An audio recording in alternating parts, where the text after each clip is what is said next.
আবারও কদমতলা ফরেস্ট বিটের ইনচার্জের তৎপরতায় উদ্ধার 2.5 লক্ষ টাকার চিরাই কাঠ, আটক গাড়ি। অদম্য ইচ্ছাশক্তি ও কাজ করার মানসিকতা থাকলে যে কোনো জায়গায় যে কোনো কাজ করা যায়, সেটা করে দেখালেন উত্তর ত্রিপুরা জেলার ধর্মনগর মহকুমাধীন কদমতলা ফরেস্ট বিটের ইনচার্জ অভিজিৎ দাস। 3 মাস হলো তিনি কদমতলা ফরেস্ট বিটের দায়িত্ব পেয়েছেন। এরই মাঝে একাধিক চোরাচালানের সময় কাঠসহ গাড়ি এবং অবৈধভাবে মজুত রাখা চেরাই কাঠ উদ্ধার করতে সক্ষম হয়েছেন। যদিও পূর্বে কদমতলা ফরেস্ট এলাকা থেকে এ ধরনের অভিযান তেমন উঠে আসেনি, তাতে করে পূর্বে কদমতলা ফরেস্ট এলাকা কাঠ মাফিয়াদের মৃগয়া ভূমিতে পরিণত হয়েছিল।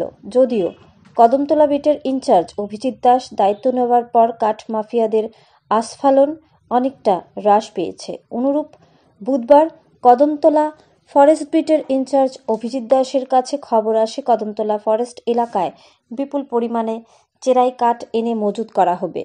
সেই খবরের ভিত্তিতে বিট ইনচার্জ সহ এসডিএফও অশোক কুমার, ধর্মনগর রেঞ্জের রেঞ্জার সুপ্রিয় নাথ বন দপ্তরের বিশাল বাহিনী নিয়ে কদমতলা ধর্মনগর সড়কের ওপর ওত পেতে বসে থাকেন। রাত আনুমানিক 12:15 নাগাদ TR01X/1902 নম্বরের একটি SML ট্রাক গাড়ি দ্রুত গতিতে কদমতলা অভিমুখে আসলে যথারীতি বনকর্মীরা গাড়িটির পিছু ধাওয়া করেন। তাতে পরিস্থিতি বেগতিক দেখে ট্রাক চালক রাস্তা বদল করে বরগোল মহেশপুর সড়ক ধরে যেতে চাইলে রাস্তার কারণে যেতে পারেনি। অবশেষে গাড়ি ফেলে চালক পালিয়ে যায়।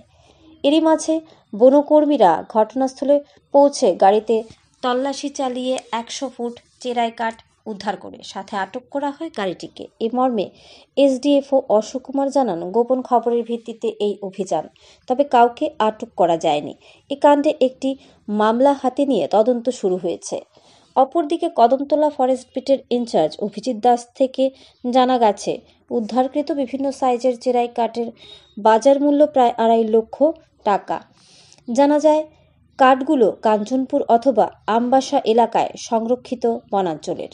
देख रहा हूँ काट बरामद हुआ है सर। कहाँ से इतने सारे काट बरामद हुआ है सर? आज एक इन्फॉर्मेशन थी, उसके बेसिस पे हमारे स्टाफ ने धर्मनगर एफपीओ जोरी और बाकी सब स्टाफ ने मिलके यहाँ पे एक एसएमएल की ब्लू कलर की, उसमें टीप टिम्बर जा रही थी, तो बरगुल और महेशपुर रोड पर से इस चीज़ की है। कितना होगा सर? ये अराउंड 100 CF के आसपास होगा।